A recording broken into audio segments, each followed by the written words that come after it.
नमस्कार दोस्तों, मेरा नाम विशाल है और इस समय पिछला 18 महीना से मैं बिहार में प्रशांत किशोर जी के साथ जनसुराज यात्रा में जुड़ा हूं।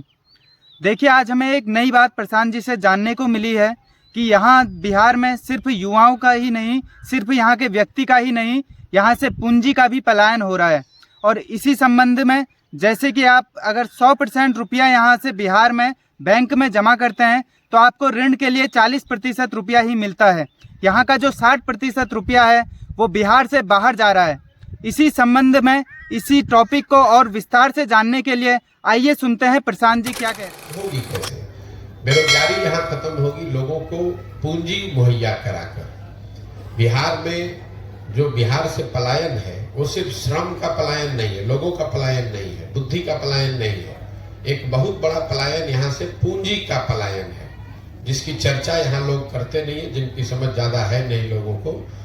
पूंजी जो है वो रोजगार का सबसे बड़ा जरिया है। अगर मान लीजिए कि आपको बाल काटने आता है, अगर आपके पास 10, 20, 50 हजार रुपए हो और बैंक से आपको 1 लाख रुपया कर्ज मिल जाए तो आप एक सैलून खोल लेंगे, उसमें 3, 4, 5 लोगों को नौकरी रोजगार दे देंगे।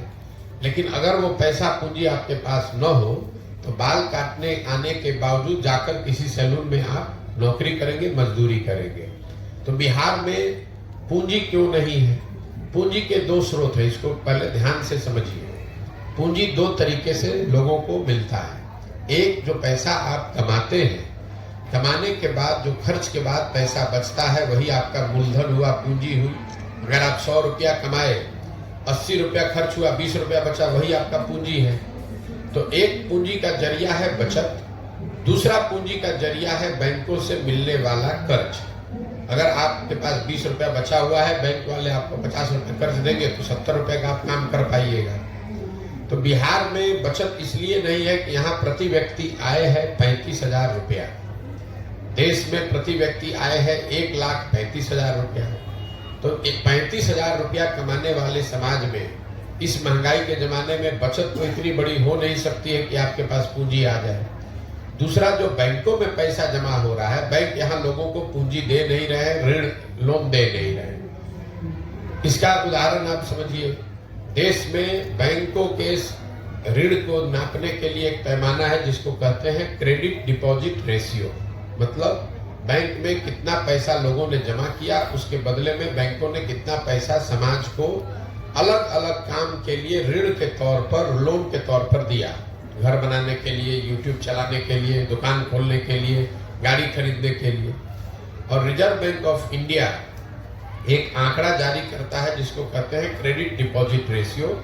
देश में ये आंकड़ा है 70% का। मतलब जितना देश भर के लोगों ने बैंकों में पैसा जमा किया, अगर 100 रुपया जमा किया तो बैंकों ने 70 रुपया कर्ज के तौर पर लोगों को वापस दिया। बिहार में सीडी रेशियो है 40%। 1990 में जब लालू जी मुख्यमंत्री बने तो बिहार में सीडी रेशियो था 40। लालू जी के 15 साल के शासनकाल में सीडी रेशियो घट के हो गया 28। और अभी 18 साल के नीतीश के प्रयास के बावजूद भी ये अभी भी 40 ही है। इसका असर क्या होता है ये समझिए। पिछले वर्ष, ये हेडलाइन नोट कर लीजिए, पिछले वर्ष बिहार की गरीब जनता ने बैंकों में 4,21,000 करोड़ रुपया जमा किया। 4,21,000 करोड़ रुपया बिहार में लोगों ने बैंकों में जमा किया।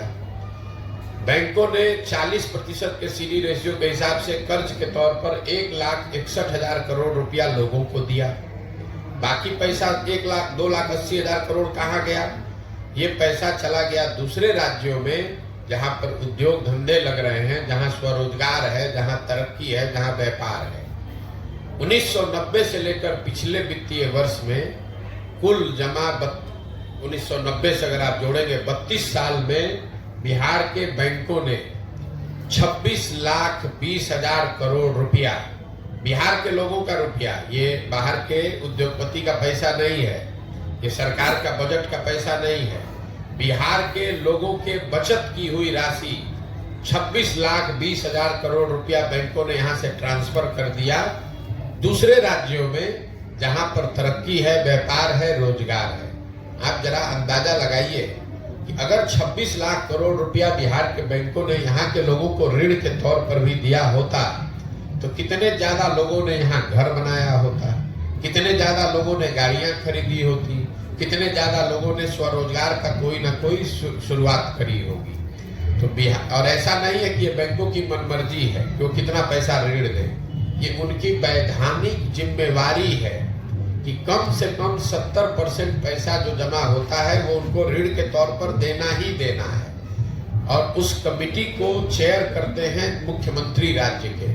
ये भी नहीं है कि बैंक अपना जो चाहे वो कर ले, मुख्यमंत्री उस कमेटी के चेयरमैन हैं, जिसमें यह तय किया जाता है कि बैंकों को 70% पैसा कर्ज के तौर पर लोगों को देना है। लेकिन बिहार में जैसे मुख्यमंत्री की बात पदाधिकारी नहीं सुन रहा है, अफसर नहीं सुन रहे हैं, उसी तरह से बैंक वाले भी उनकी बात नहीं सुन रहे हैं। और दूसरी दिक्कत यह है कि यहाँ के नेताओं को या समाज में इस बात की ज्यादा समझ है ही नहीं। तो आपको लगता है कि वो चीनी मिल चालू हो जाएगा तो उद्योग लग, उससे रोजगार मिलेगा। एक चीनी मिल लगेगा, उसको लगाने का खर्चा आएगा 10,000 करोड़ मान लीजिए, उसमें 2-4-5 हजार आदमी को नौकरी मिलेगा। लेकिन अगर 1 लाख करोड़ रुपया अलग अलग लोगों को ऋण के तौर पर मिल जाए तो उससे कितना रोजगार सृजित होगा, कितने लोग बिजनेस व्यापार करेंगे। तो जन सुराज का विजन ये है कि यहाँ पर शिक्षा को रोजगार पाने वाला बनाया जाए, लोगों को डिग्री नहीं बांटा जाए, लोगों को शिक्षित किया जाए और फिर उनको पूंजी मुहैया कराया जाए बैंकों के जरिए, ताकि लोग अपने क्षमता के अनुसार, अपनी इच्छा के अनुसार कुछ न कुछ रोजगार कर सके, उससे उनकी आर्थिक तरक्की होगी और उसी से बिहार का विकास होगा। जब तक शिक्षा और पूंजी ये 2 चीज मुहैया नहीं होगी तब तक सरकार के किसी भी प्रयास से बिहार में गरीबी खत्म नहीं हो सकती है।